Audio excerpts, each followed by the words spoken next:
Three, two, one. Oh my goodness. Good morning, good afternoon, whatever it is for you. I hope you're having a fantastic day. My name is Zach Schaumler. This is Strong Opinion Sports, episode 449. Welcome in. Today's a fun show. It's predictions versus reality. We'll do Ask Zach, and then we will end with a weekend preview. I actually recorded that earlier. I wore the same shirt, tried to have some kind of continuity, but there will be a weird cut where I'm like, all right, we're going to go to the weekend preview, and it's going to be awkward transition, and you'll see me just go bloop, and then suddenly you'll hear me talk about the Bengals and, the Titans and whatever's going to happen this weekend. It's going to be an awesome weekend of football. I cannot wait. Let's jump into topic number one today. I predicted that the Carolina Panthers would go 7-10 this past year, and I was really, really hopeful about the Carolina Panthers. The Panthers traded a second-round pick for quarterback Sam Darnold. He had been, I think I said, humbled to oblivion by the New York Jets previously, and I thought going to Carolina was the restart to his career that he needed. And I really believed that pairing him with Joe Brady, the young upstart offensive coordinator, the guy who I thought should deserve credit for making Joe Burrow into a Heisman Trophy winning quarterback at LSU. I thought Joe Brady and Sam Darnold together would be awesome, and Sam would prove himself to be a franchise quarterback in Carolina. I literally said, my prediction is that at the end of the year, everyone will feel confident in him and happy they have Sam on their football team. Do you feel that way? Do you feel glad that Sam Darnold's a Carolina Panther? Do you feel confident in him? Because I do not. And to me, 7-10 was going to be an average year, but I always felt hey, it'll be an average year, but the silver lining will be, hey, Carolina found their quarterback and they're building something. I was so hopeful. I was so full of belief in what Carolina was doing. And none of that happened. It was a painful year for the Carolina Panthers. Here is the reality of the 2021 Carolina Panthers. I walked into the year hopeful and a big believer. I loved what they were doing. I loved the direction that the organization was headed in. And Sam Darnold did not play great. He played bad. He got hurt. Joe Brady, the genius young offensive coordinator, he got fired. Boom, he's gone. And I have no idea what the future holds in Carolina. I don't. I feel tons of doubt. They went, the reality is they went 5-12, which it's only 2 games worse than my prediction, but 7-10, and sure, you have a franchise quarterback, and 5-12 with whatever just happened in Carolina last year. That's vastly different. I got this one totally wrong. And it's, it's not about the win-loss record really to me as much as it is, did I get the theme of the year right? Do I have the feelings right? And I got it totally wrong, man. I still hope that Matt Rule, the Panthers head coach, can turn things around, but I've got no faith in the guy. I want him to do well, but I don't believe in him. In fact, they just fired, they fired their offensive coordinator, Joe Brady. They brought in Ben McAdoo to be their new offensive coordinator. Anybody know who Ben McAdoo is? Ben McAdoo used to be the New York Giants head coach. He was awful. Now, let's be clear. You can be a good coordinator and a bad head coach. Maybe, hey, it's Peter Principle, and Ben McAdoo is a guy who just is not really someone who should ever be a head coach, but maybe he is a good coordinator. Still, Ben McAdoo, man. The word that comes to mind when I think of Ben McAdoo is goofy. The dude is goofy. If you ever want a good laugh, Google Ben McAdoo haircut. And I'm this guy's back. I'm shocked. Now, a common theme for the 2021 Carolina Panthers was giving people a ton of hope and then, bam, just crushing it. Giving a glimmer. Hey, you traded for Sam Darnold. Maybe Sam Darnold will be your franchise quarterback. Nope. Hey, believe it or not, the Carolina Panthers actually started 3-0 last year. And their fan base got all excited. I remember, now I hope my memory is correct. I didn't look back at what I said in my videos, but I would imagine I remember being skeptical And I hope that's how I really was. I remember being cautious and like, oh, let's see 3-0, but they're bad teams. I think that's what I said. I don't think I was all aboard the bandwagon. If I was wrong, let me know. But I don't think I have the courage to look back because the reality is I want to believe that I didn't buy into the hype of the 3-0 Carolina Panthers. But I remember some Carolina Panthers fans that were like, Super Bowl, baby, let's go. And I was like, guys, the reality is they beat the Jets, the Saints, and Houston. And then they lost 4 in a row. They went from 3-0 to 3-4. And, there's a game where Sam Darnold and Carolina lost in overtime to Minnesota. Sam was 17 for 41 passing, 1 touchdown, 1 interception.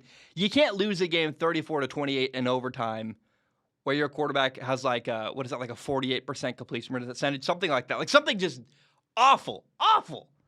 17 for 41 passing. You only lose by 7 points to the Minnesota Vikings.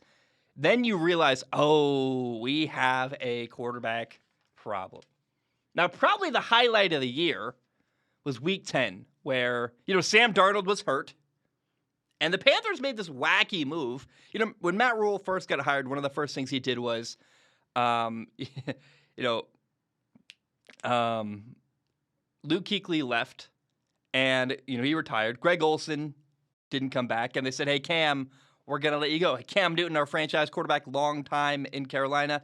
Matt Rule decided to not work with Cam and let him go. And I thought at the time that was the right thing because Carolina wanted to rebuild and Cam was better off not rebuilding. But then this year, Matt Rule and the Panthers made this weird decision to, hey, you know what? We're bored and our quarterback situation isn't going well. Screw it. Let's bring back Cam Newton. And it was briefly very fun. Again, this year was all about giving you brief moments of hope if you were rooting for Carolina. So Week 10, Carolina beat Arizona 34-10. And Cam Newton made his first appearance back in Carolina. And Cam is back, baby. And remember, Arizona at the time was 8-1. They're a playoff team. And Cam Newton did not start the game, but he did have 2 touchdowns coming off the bench. And it was a glimmer of hope. It was like, hey, maybe Carolina with Cam. Carolina Cam is going to make things work, and it'll be great. And then all that hope that built up in Carolina ripped up again. And you're like, because what happened after that was, by week 12, Cam was the starting quarterback. He started against Miami. He was 5 for 21 passing, 92 yards, and 2 interceptions. And he got benched in the second half for P.J. Walker. It was a weird, ugly year. And nothing is certain in Carolina. They do have to pay Sam Darnold $18 million next year. They made this bad gamble where they picked up his contract early, and they bet on the fact they would be able to make it work. And now their coordinator's gone, and they're stuck with Sam and paying him a lot of money for a quarterback who's not very good or probably going to be a backup. Now, you could also argue that Sam was, again, he was the best quarterback in Carolina last year. They were 1-4 without him. Between Sam, Cam, and P.J. Walker, Sam Darnold had the best completion percentage. And the problem is every quarterback in Carolina was bad last year. Sam Darnold was, he threw 9 touchdowns and 13 interceptions. Cam Newton had 4 touchdown passes and 5 interceptions, and P.J. Walker had 1 touchdown pass and 3 interceptions. Every single quarterback in Carolina threw more interceptions than touchdown passes. I mean, that's why Joe Brady no longer has a job as an offensive coordinator with the Carolina Panthers. Now, Cam and Sam, I love saying that. That's my favorite thing about this. Cam and Sam, they both did run for 5 touchdowns, so they did score more, I think. But it's oh my gosh, it was all around a bad year. Even their first-round pick, corner J.C. Horn, had a good start to the year. Then he broke his foot, out for the year. I remember being very excited to watch Dan Arnold, their tight end, a receiving tight end, do well in Carolina. And then they traded him to Jacksonville for C.J. Henderson. C.J. Henderson is another young corner. He was the number 9 overall pick in 2020. It really remains to be seen whether or not C.J. Henderson will pan out in Carolina. He was not an immediate home run, but he is talented. We'll see. I'm excited to see if he can make a splash next year, become a starter, and be worthy of a number 9 overall pick a couple years later. Look, 2021 was the year that I lost all my faith in the Carolina Panthers rebuild. And I still want it to work. I still am rooting for the Panthers. I want Matt Rule, the head coach, to be successful and turn things around. He turned around Temple. He turned around Baylor. But it's proving pretty clear that turning around an NFL team is a lot different than turning around a college program. And my gosh, 2021 was a disaster of a year for Carolina. And I want good things for them, but I have a hard time believing good things are coming for the Panthers. And you know who's happy, though, by the way? Guess who's happy that the Carolina Panthers are terrible? Tom Brady loves it. Tom Brady gets to play crappy Carolina 2 times a year and dominate them just like he dominated Sam Darnold and the Jets back in the AFC East. So right now, yes, Carolina is the new Jets. So, hey, Panthers fans, take solace in that. At least somebody's glad you're terrible. It's helping Tom Brady win and make more playoff appearances. And gosh, man, my dreams were definitely crushed by the Carolina Panthers this year. I thought this was the year. They're turning things around. I love what they're doing. And wow, it's crash and burn. Just, if you're a Panthers fan, write in, let me know how you feel. But it's hard for me to feel a lot of excitement and hope for the Panthers moving forward. And let me know how you feel if you're a Panthers fan, because I'm curious. I was almost a Panthers fan. I was like, yeah, let's do it. I'm on the bandwagon. No. What a painful year. Let's shift gears to Seattle. So, I predicted that we can't even talk. Blah, blah, blah. I predicted that the Seattle Seahawks would go 6-11 in 2021 and finish last in the NFC West. Now, obviously, I was totally wrong because they didn't go 6-11. No, they went 7-10. And and they did finish last in the NFC West. Oh, yeah. I got it wrong by 1 game, but my gosh, I want to give myself a massive pat on the back. I predicted Seattle would go 6-11, have a bad year, would not be a Super Bowl contender, and oh my goodness, I got so much hate and anger and vitriol. I was alone on an island, and I had Seahawks fans literally yelling at me, "We're gonna win a Super Bowl! How dare you!" I want to be careful here. I don't want to be mean. That's not what's in my heart. I really, so I don't understand all the anger. I said something people didn't agree with. They were mad that I predicted their team to have a bad year. And it's okay to believe in your team, but I don't understand attacking me. You can believe in your team without attacking me. I never understood the Seattle Seahawks fans' reaction to my prediction. It didn't attack you as a person. I said that your football team is going to have a bad year. It's very weird to me. And here's what I said. I said this was probably the worst roster ever put around Russell Wilson. I stand by that. Having a Hall of Fame quarterback is not enough to win in the NFL. In 2018, Aaron Rodgers and Green Bay went 6-9-1. You can't just have a quarterback and a couple good players and expect to win and be a playoff team. You need more than a quarterback. And the game I got wrong, really? The only game, the reason why I had them at 6-11 instead of 7-10 is I thought that the Colts were going to beat Seattle week 1. And yeah, look, I had some help. 6-11, didn't get there without, hey, Russell Wilson got hurt. He missed 3 games. So he had a hurt finger on his throwing hand. Sure, that definitely helped out, right?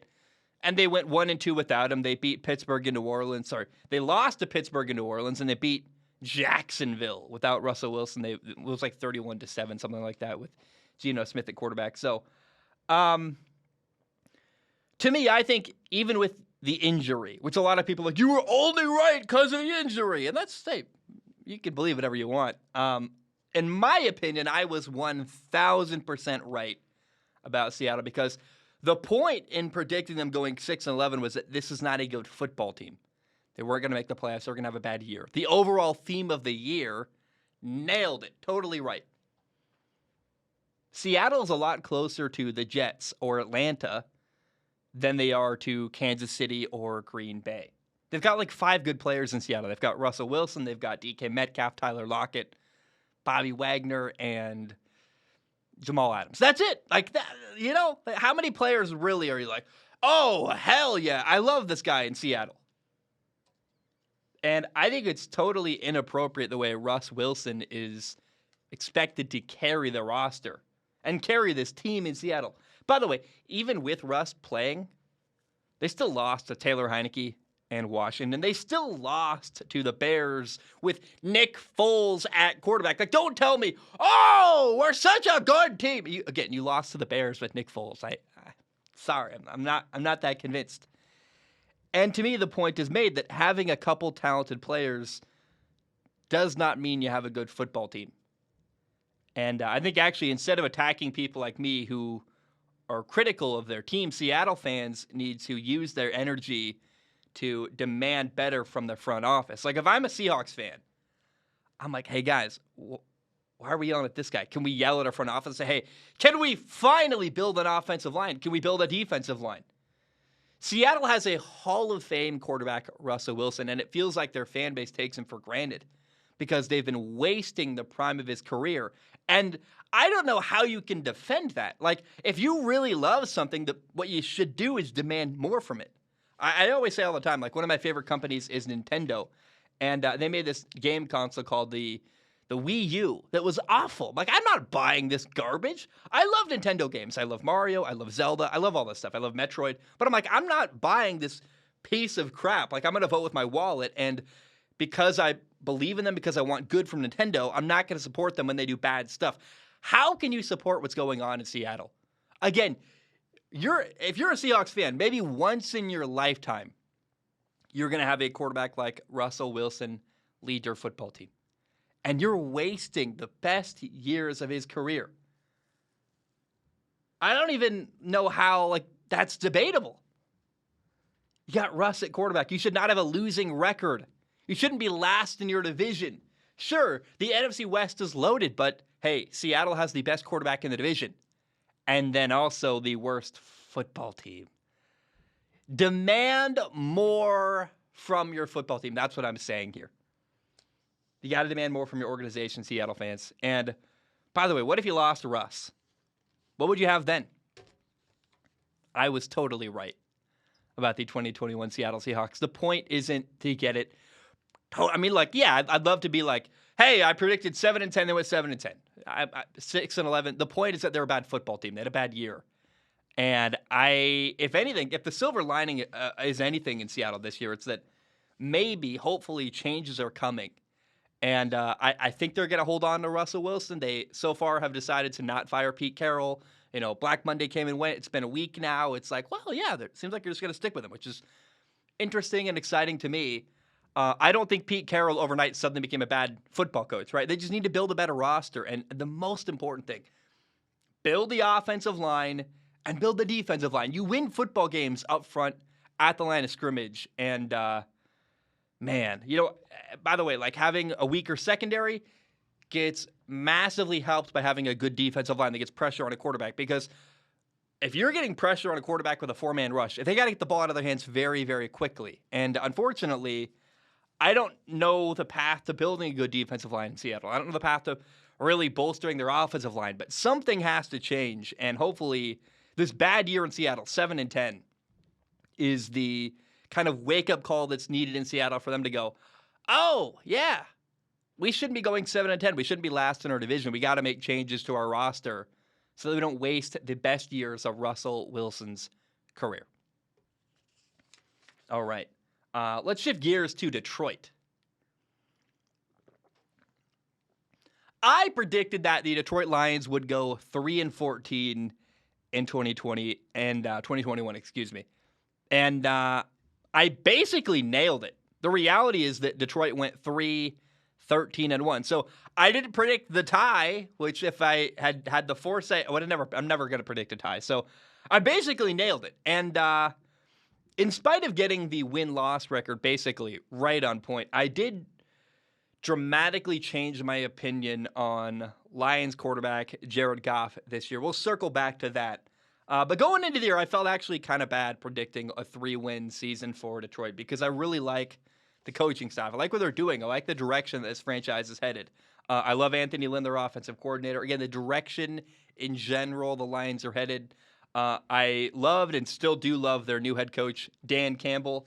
I'm a big fan of the guy. He's got, he started off his career in Detroit with that quote, "We're going to bite off kneecaps." And people attacked him and made fun of him for that. I said, look, what's the crime this guy's really committed? He got really passionate talking about football. And don't you kind of love that from your head coach? Yeah, was it a weird, goofy quote? I don't really care. It's not like he did anything wrong or committed a crime. It's a guy who, Dan Campbell has a ton of passion, and it shows in the way he talks about things. And my gosh, I would love to play for a coach like him. He's really just fully invested, and I'm rooting for him. Look, Detroit was actually competitive this year. And how many people, by the way, how many coaches in the NFL not only would choose Detroit, but want to be in Detroit, like Detroit? Like, Dan Campbell's a special guy. I love what he's doing there. And, again, Detroit, they were very, very competitive. They won 3 games, but they were a lot better than their record would show. They actually, week 2, led the Packers 17-14 at halftime. They lost 3 games on last-second field goals: Baltimore, Minnesota, Chicago. All, 2 of those games they lost 19-17. One of them they lost literally on Thanksgiving Day on another last-second field goal. They lost to the Browns 13-10. They lost to Atlanta 20-16. They tied Pittsburgh, a playoff team. The Detroit Lions were so close to winning so many times last year in 2021. And they actually won 3 of their last 6 games. And for me, the highlight of the year, the big turning point for the Detroit Lions last year was Week 15 against Arizona, where everything finally came together. Detroit beat Arizona 30-12. Jared Goff, their quarterback, was 21 for 26 passing, 216 yards, 3 touchdowns. Craig Reynolds, their running back, had 26 carries for 112 yards. And the defense held the potent Cardinals offense to only 12 points all game long. And this was the first time, watching Detroit beat Arizona was the first time I considered the possibility of Detroit maybe sticking with Jared Goff at quarterback and building around him. Jared Goff is not the best quarterback in the NFL. I'm not going to pretend that. No one believes that. But he's more talented than Jimmy Garoppolo. He's got a better arm. He's not really physically limited at all. He can't run, but he's got a beautiful, really strong arm. And he's made some good throws. I thought he showed he could play towards the end of the year. Go watch some of the throws down the stretch. You're like, hey, Jared Goff is playing at a really high level those final 6 games of the year. And I thought that Jared Goff showed he can play. And remember, he's really expensive to replace. And basically, I think, even though he's not like a top 5 quarterback, he's maybe a top 16. He's definitely middle of the road to he's better than he is bad, if that makes any sense. And I think Detroit might be better off just building around him and saying, hey, we got Amon-Ra St. Brown, the rookie receiver from USC last year, who was the Lions' leading receiver. He had 90 catches for 5 touchdowns and 912 yards. Next year, they're going to get tight end TJ Hawkins back from injury. Jeff Okudah's coming back. They have 2 first-round picks in 2022. They got the number 2 overall pick, plus wherever the Rams pick ends up drafting at the end of the first round. I believe Detroit has this unique opportunity to look. Jared Goff isn't perfect. I don't love the guy, but he's hard to replace. He's really expensive, and I would really like to see what Jared Goff can do if you really commit to him and build around him and build a great football team around him. Because he's good enough that if you do build around him, I expect he will get better and better. And I think winning is possible in Detroit with him. And I don't know. It's kind of weird to feel good about a team after they went 3-13-1. Normally I'd say, a 3-win season, awful. But I really like the direction that Detroit is headed. They were very competitive this year. They lost a lot of games they had a chance to win, which sounds bad, but it's actually kind of a blessing in disguise. I'm glad they lost a lot of, meaningless games because it allowed them to now get the number 2 overall pick. And I love their head coach, Dan Campbell. I like their quarterback, Jared Goff. He's solid. He could be much worse. Jared Goff he's not awful. And really what you want to avoid is, You don't want an awful quarterback. You want someone who can win and play well. And we've seen Jared Goff play well. And if they can get the best out of him, the best out of Jared Goff isn't bad. And maybe I'm trying to convince myself. I don't know.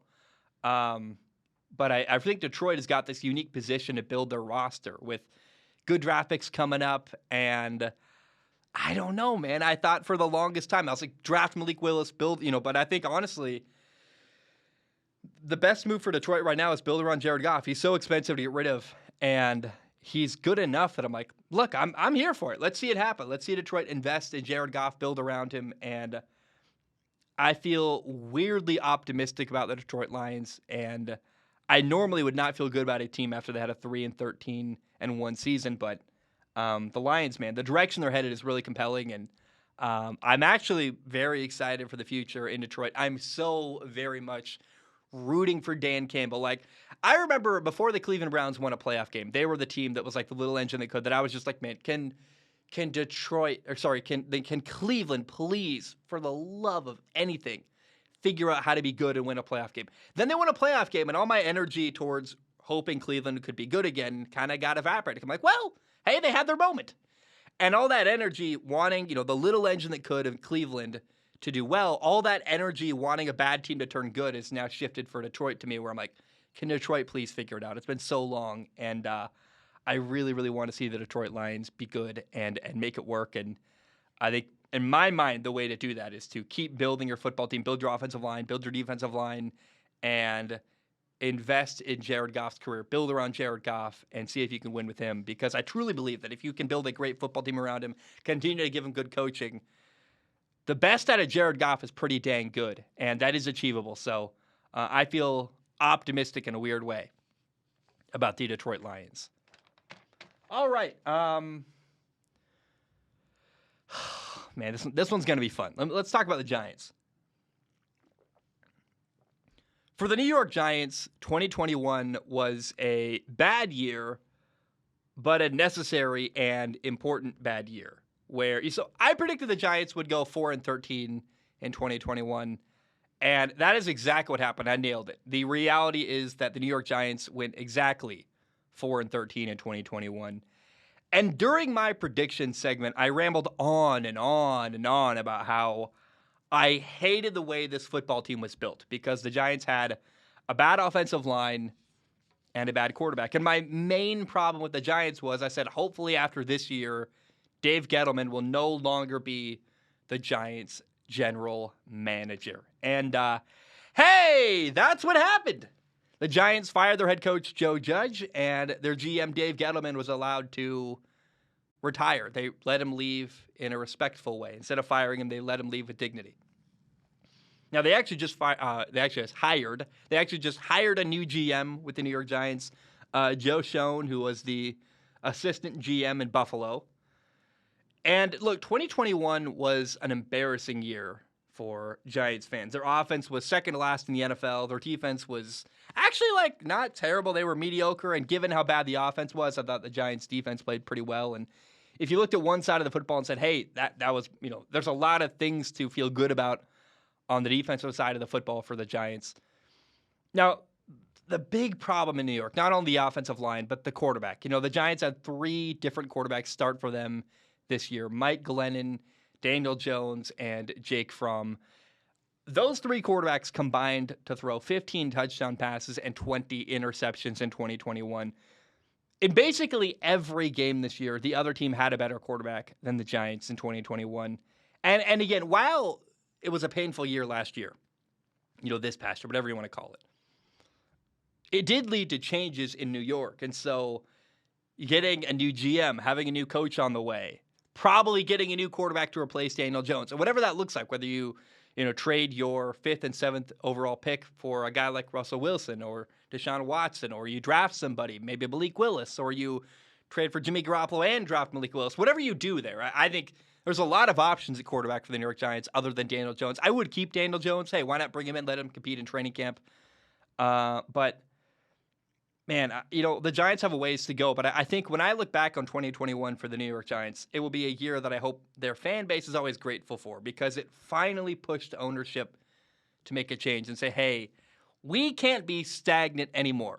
We got to get a new GM. We got to get a new coach. We got to get a new quarterback. We have to make changes. And if we don't, we're never going to win. I don't know what happened because there was a report where, Giants ownership put out there was a rumor saying, yeah, we're going to keep the coach. We're going to keep the quarterback. We're not going to do anything. And people revolted. I was so angry. I was like, they're just going to do nothing? Are you kidding me? And I don't know if it's Miami firing Brian Flores because they made their decision pretty late to fire Joe Judge. I don't know what happened, but oh my gosh. Looking back on 2021 for the Giants, the worst moment for me was when they ran a quarterback sneak on 3rd and 9 from their own 4-yard line. And you're like, did that just happen? What are they doing? It was such a weird moment of a lack of anything. I don't know what. That's by far, in my opinion, the worst moment of the Giants season in 2021. And kind of a microcosm of what happened. A quarterback sneak on 3rd and 9.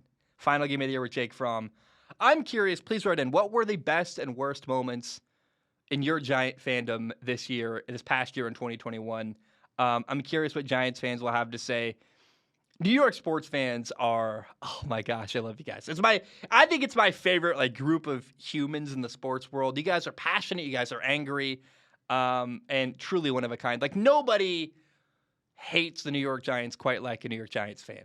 And nobody loves a team like you guys. And I really enjoy it. I'm glad that I'm not a Giants fan, but I love covering the Giants because there is so much care and passion with this fan base. And I want to know, hey, how do you feel about the moves? What's happening here? I will always look back on this year and say, hallelujah, this is the year that finally the Giants ownership said, no more.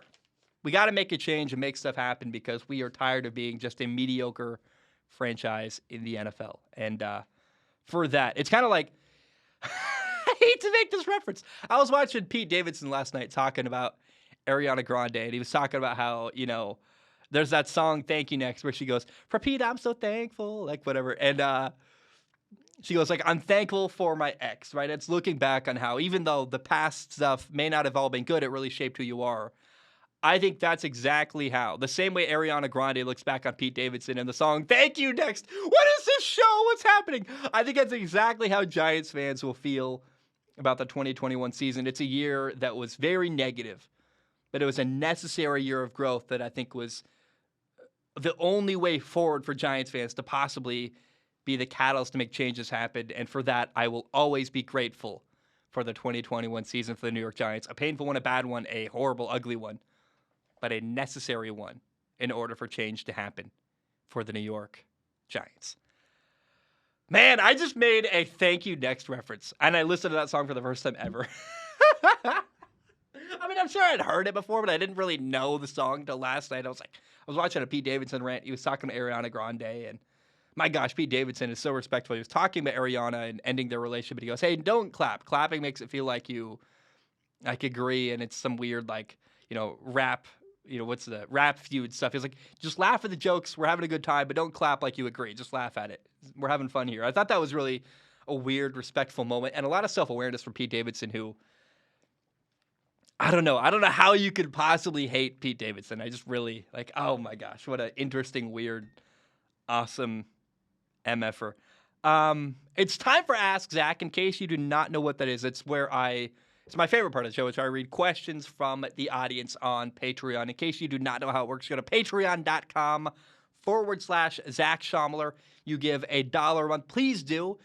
You can give more if you want to. It literally helps pay my rent. $1 a month, hey, that's $12 a year. I hope you can afford that. I think everyone can afford that. I intentionally made it very accessible for people to both support the show and get a perk by submitting questions to the show.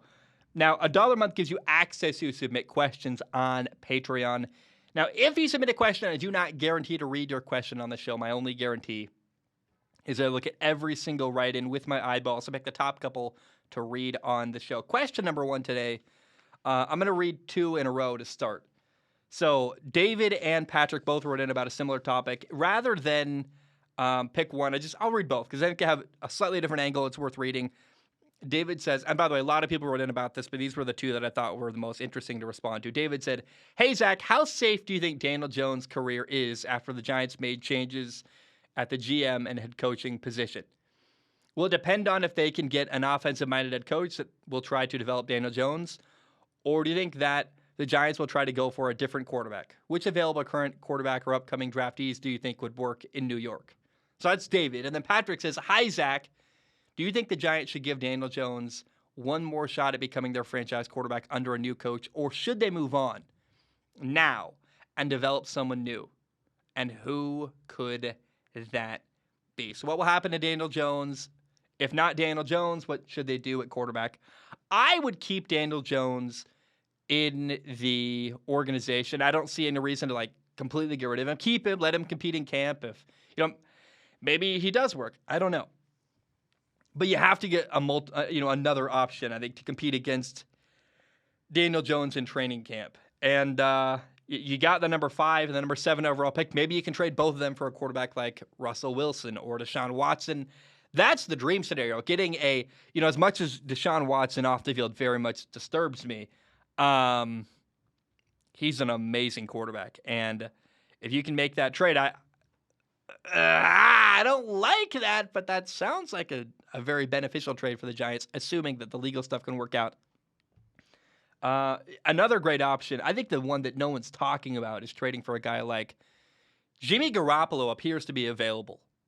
And Jimmy Garoppolo is a guy who he's better than anything the Giants have put at quarterback in quite a while. Better than Daniel Jones for sure. And if you traded for Jimmy Garoppolo and then drafted a guy like Malik Willis, number 5 overall, you've got a quarterback who's very solid for a while, who can be your franchise starting quarterback for a year or two.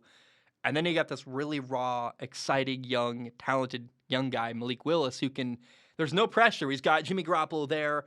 There's no hurry. He can develop at his own pace. And whenever he's ready, you can eventually put Malik Willis in at quarterback. And maybe another option is trade for Tyrod Taylor, a guy who Tyrod Taylor is either a bottom-tier starter in the NFL or a really good backup. He's kind of that perfect bridge quarterback who can be your guy for a year or two while a young guy develops. And I like Malik Willis more than I like Matt Corral. I think Malik Willis is the most talented quarterback in the NFL draft. He's my favorite guy. I think he's the best quarterback in the draft. I've learned from watching Josh Allen and Justin Herbert and, these guys who are incredibly physically gifted.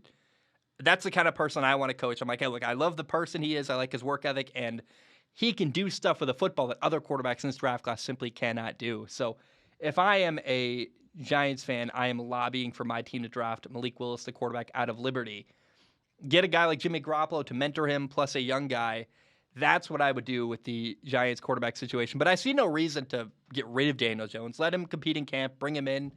And another option, as weird as this is I think Jimmy Garoppolo, Mitchell Trubisky. There's a couple veteran quarterbacks out there who are, at this point, I think Trubisky would be better than Daniel Jones. So maybe that's just how low an opinion I have of Daniel Jones, but I really want to see them make some kind of move at quarterback. And at minimum,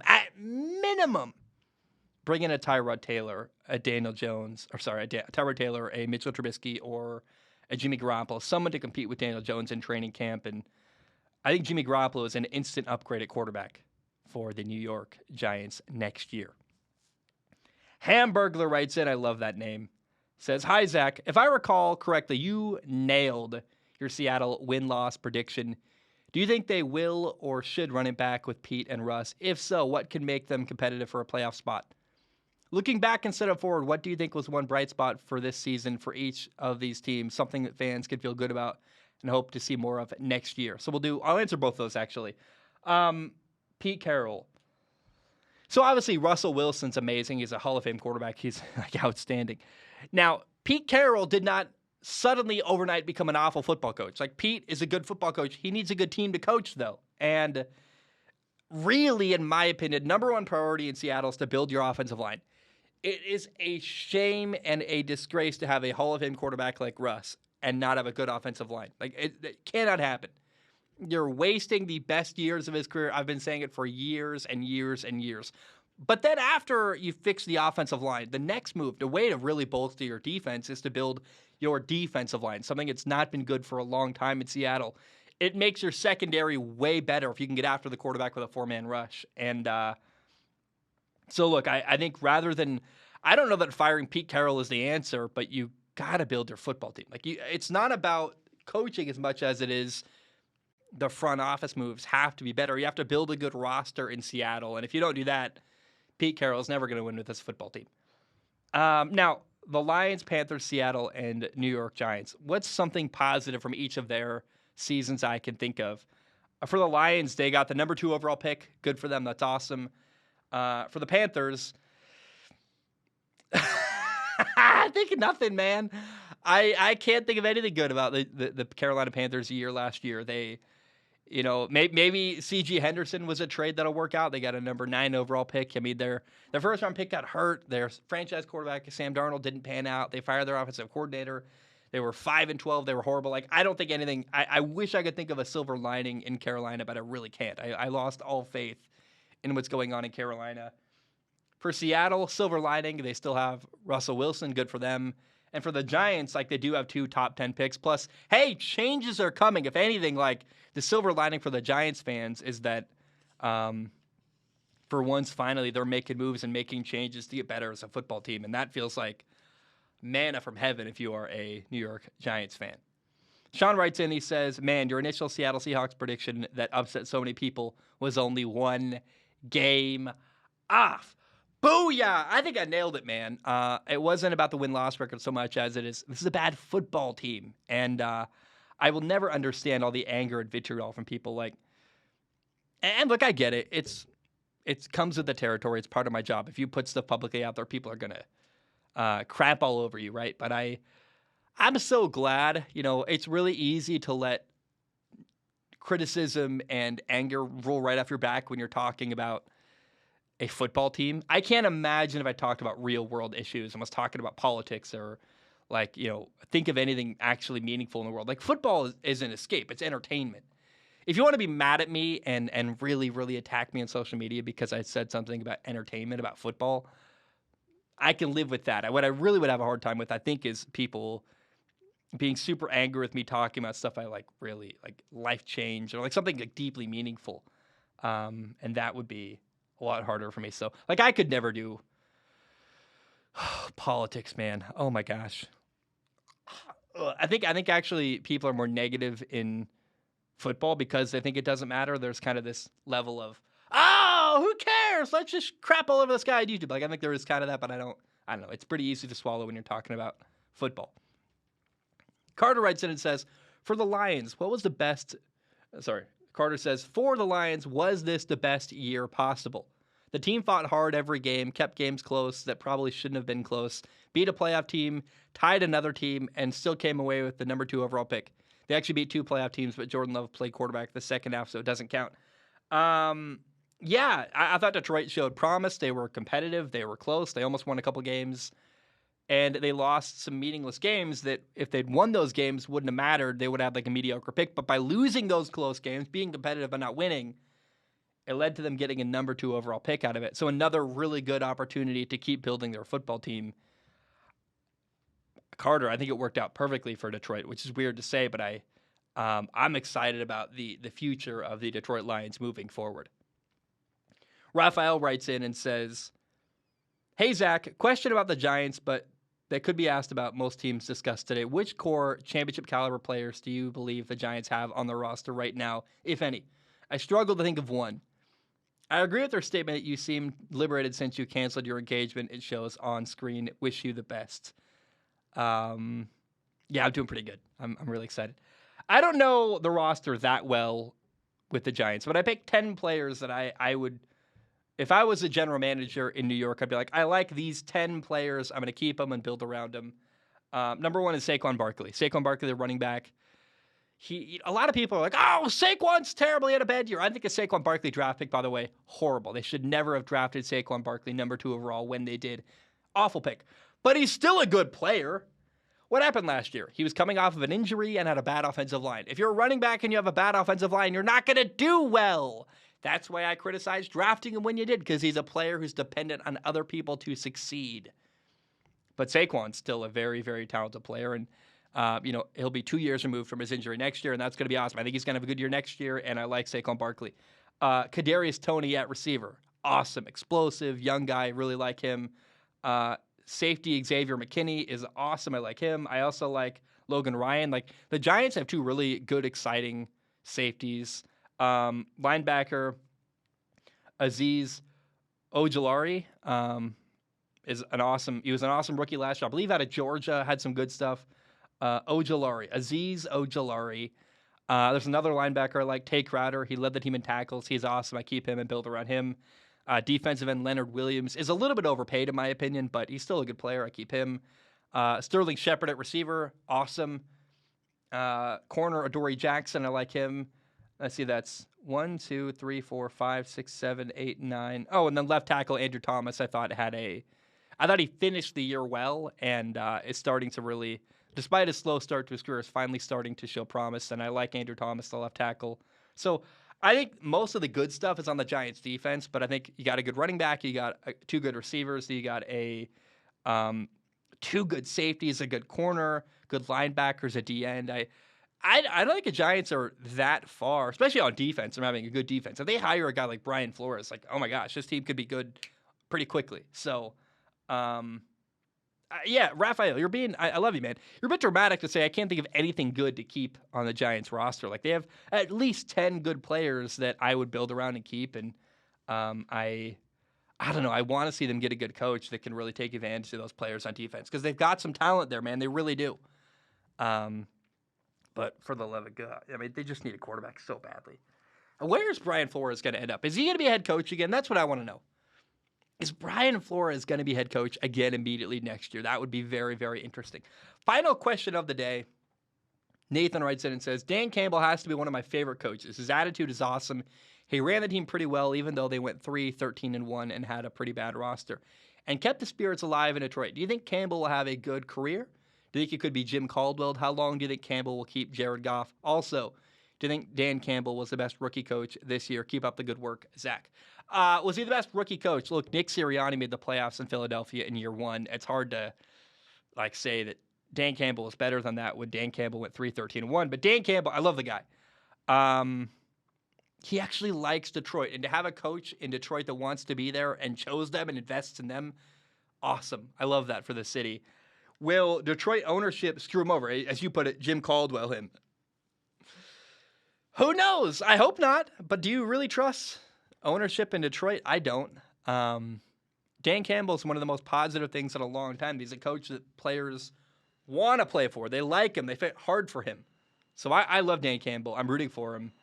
And I feel good about his future. But it's hard to know how much support he's going to get from the ownership in Detroit. I'm rooting for him, though. And I'm very, very excited for his future in Detroit. All right, guys. It is now time to transition to something I recorded earlier.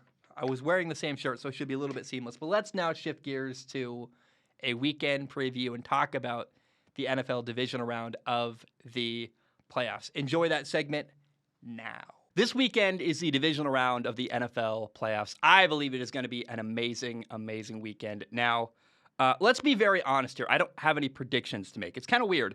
I sat down with a piece of paper, I guess, a pad of paper, a composition notebook, and I sat down. I was like, who do I think is going to win every game this weekend? Making, my normal process for predictions, and I'm like, I have no idea. And I sat there, and I wrote a bunch of stuff, and I was like, I still don't have any idea. And a day went by, and I cleaned my entire apartment, kind of putting off, like, oh, if I start cleaning, it'll come to me, and I'll figure it out. And I cleaned the whole apartment. I'm like, I still have no idea who's going to win these 4 football games. I've got a lot of respect for every single team here. So on Saturday, the Bengals play at Tennessee, and the 49ers play at Green Bay. And on Sunday, the Rams play at Tampa, and the Bills play at Kansas City. And in my opinion, these are probably the best matchups all year. I guess all season of this football season. I think it's going to be an amazing weekend of football. And rather than share who I think is going to win, I'm going to tell you who I want to win. And not because I love one team and hate the other. It's more because of the outcomes of what it could lead to and what the victors this weekend and how they could set up next weekend in the AFC and NFC division titles, the championship games, going into the Super Bowl. So the Bengals play at the Titans, and I go, look, I love Cincinnati. I'm rooting for Cincinnati. I'm not going to lie. Now, I don't hate Tennessee, but I love Joe Burrow. I love the Bengals, love what's going on in Cincinnati. And the reality is I could see a reality where Tennessee runs all over Cincinnati and they get destroyed because Derrick Henry and The running game of the Titans is dominating. I could also see a reality where Jamar Chase and Joe Burrow and T. Higgins and Tyler Boyd just go crazy and dominate the Titans. So I think it's going to be a very weird game in Tennessee where the Bengals throw the ball very, very well. Cincinnati runs the ball very, very well. I think both defenses are pretty similarly matched. I think Cincinnati's got a better quarterback. The Titans have a better coach. It's a weird matchup. I'm going to pick Cincinnati. Pick is the wrong word there. I want Cincinnati to win because when I look ahead at the AFC Championship game, whether it's Buffalo or Kansas City that wins on Sunday, Josh Allen or Patrick Mahomes, which quarterback do I want to play against either one of those guys? I want Joe Burrow against Josh Allen or Joe Burrow against Patrick Mahomes. That sounds like a lot of fun to watch. And so I find myself rooting for Cincinnati on Saturday in game number 1 of the divisional round of the NFL playoffs. How about the 49ers at the Packers? So every single game this weekend, all 4, I feel really conflicted on. This is probably the one game I feel the strongest about, which is I very much believe that the Green Bay Packers are going to win this football game. They've got a better roster. They've got a much, much better quarterback. Aaron Rodgers is way better than Jimmy Garoppolo. Nobody's going to argue that. Nobody's going to debate that. And even though the game's in Green Bay, I still feel a lot of pause because let's look at history. In 2019, the 49ers beat the Packers 2 times. And in 2018, the 49ers lost 33-30 with a backup quarterback playing the Packers. Like, historically, the 49ers play the Packers very, very well. So I'm like, what's going to happen here? I could see it going either way. I very much believe the Packers are going to win this game, but I'm not going to count out the 49ers completely because I respect what they've done this year. They deserve to be here. They worked very hard. They won a lot of games. They beat a lot of teams to get here. And Jimmy Garoppolo, for all his problems, right? Jimmy G has made some bad throws and done some bad stuff this year.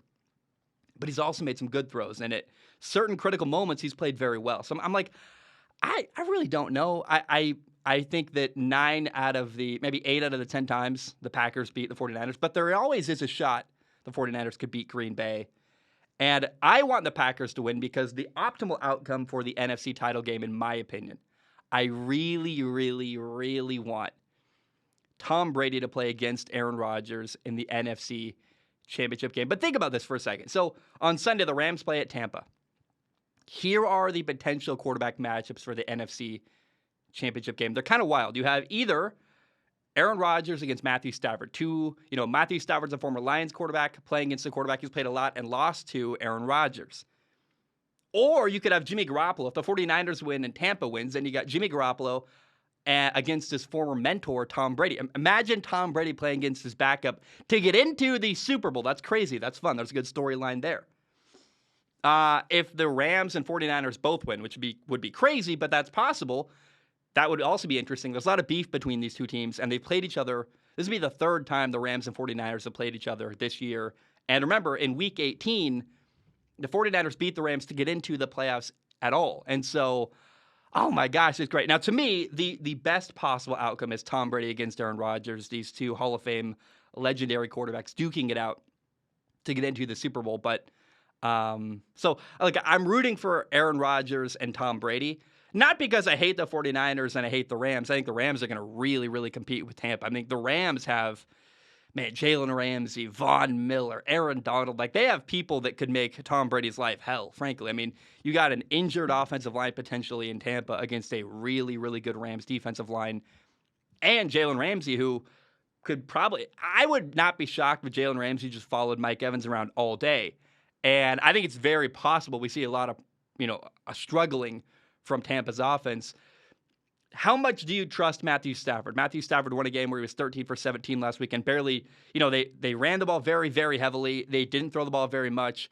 If they have to throw the ball more in this game, which I think they're going to have to do because the Tampa Bay Buccaneers have the best run defense in the entire NFL, do you trust Matthew Stafford to win the game with his arm against this really good Buccaneers defense? I think we're actually going to see a defensive battle between the Rams at Tampa. I want Tampa to win. Again, I want Tom Brady against Aaron Rodgers, but I'm not going to commit to anything because I'm like, the only prediction I can make is I think both defenses are going to have a lot of success and some good plays, and I'm letting you know I want Tom Brady to win because I want Tom Brady versus Rodgers, but it's nothing against the Rams. I got nothing but respect for the Rams and what they've done this year and the team they've put together. And the Rams are fighting really hard to try to get to a Super Bowl. so they can play at home potentially, assuming California doesn't. I don't think California is going to make anything happen, but there is a possibility the Super Bowl could be moved to Texas if something happened with the Rona. But how crazy would it be to watch Matthew Stafford play against Aaron Rodgers in Green Bay to get to go back home to LA to play in the Super Bowl? I mean, that's a wild story right there. Now, Bills at Kansas City. In my opinion, this is oh my gosh, I think this is the best game of the weekend. Like Sunday's games, Saturday's got Cincinnati against Tennessee, which I think is good, but has a chance to, one side could win, blow out the other. And I think Green Bay has a chance to blow out the 49ers, but these are two legendary historic football teams. Rams at Tampa, amazing matchup. And then Buffalo at Kansas City. Are you kidding me? I mean, this is a game that if I could, I kind of wish this was the game to get into the Super Bowl in the AFC rather than, I think this might be a better game than the potential AFC championship game will be, because these are probably the two best teams in the AFC playing against each other. I love Buffalo. I'm rooting for Buffalo. Not because I hate Kansas City, but because Buffalo is, they're kind of a new team back into, the playoffs, and Kansas City's been here a lot, and nothing against them. I just would really enjoy seeing Josh Allen compete for a shot to get into a Super Bowl, or maybe even get to a Super Bowl. That sounds really fun to me. Now, let's acknowledge something. Kansas City has a better quarterback. Like, I love Josh Allen. He's elite. He's amazing. Patrick Mahomes is better. And they've got a better coach, Andy Reid or Sean McDermott. Andy Reid's a better head coach than Kansas City, than Bills head coach Sean McDermott. So KC has got a better coach and a better quarterback. And by the way, a quarterback, Patrick Mahomes, that is playing, I think, the best football of his career, which sounds crazy. Like, he's won MVPs, he's done amazing stuff, but right now, Patrick Mahomes is making really, really good decisions and being very, very smart with the football, and it blows my mind. And so, man, it's a toss-up, really. I think it's going to be an incredible matchup. Like, remember, this is a Buffalo team that scored on every single possession last time they had the football in their last playoff game against Bill Belichick and the Patriots defense. Like, this is not against any defense. And so, I don't know. I don't want to disrespect any team here. I think every single team here has the right to be here, has earned the right to be here, and played very, very well all year. I want Cincinnati and Buffalo to win because I want Josh Allen against Joe Burrow in the AFC Championship game. That sounds really fun. Like, just, oh my gosh, two young quarterbacks who are new to the scene. That sounds fun to me, but what we're probably going to get, knowing that hope, and because disappointment seems to follow me everywhere. Not really. I mean, life's good, but we'll probably get Mahomes versus Tennessee. But that sounds like the least interesting AFC Championship game. And I think Kansas City would handle Cincinnati a lot more easily than Cincinnati would compete with Buffalo. But I worry that if KC beats Buffalo, Kansas City is going to dominate Cincinnati or Tennessee. Whereas I think the Bills, not because they're not as good a team, but just because I think that for some reason I got a better feeling about that. And then I really want the Packers to play Tampa in the NFC Championship game because I really, really want Tom Brady against Aaron Rodgers. And think about the possibilities here. We could get Aaron Rodgers against maybe the next Aaron Rodgers, Joe Burrow against A-Rod. We could get Tom Brady against Josh Allen in the Super Bowl. Like, the possibilities for the Super Bowl here are amazing. But I really, truly believe this could be the best weekend of matchups all year in the NFL. And I don't know. I hope you enjoy it. I'm not going to make it. I have no idea what's going to happen. That's what makes it beautiful. And I'm very, very excited to see how things play out this weekend in the NFC divisional round of the playoffs, or the NFL divisional round of the playoffs, not NFC. I love you. I appreciate you. Enjoy football this weekend. It's going to be so much fun. And I'm curious who you guys want to win. What's the best, most interesting matchup in your mind? Please write in, let me know. I want to hear from you guys, and I want you guys to tell me who you want to win, who you think will win, and feel free to write in with any kind of anger. Like, I'm sure, Chiefs fans are like, you hate our team, you always pick against Kansas City. No, I really want to see Buffalo. Buffalo's never been here before. That sounds interesting to me. I don't hate anybody, but I want Josh Allen against Joe Burrow and Brady against Rodgers. That sounds more fun to me. So, let me know who you want to win this weekend in the NFL divisional round of the playoffs. Guys, that's all I have. I love you. I appreciate you. I hope you have a great day. And bam, we are done.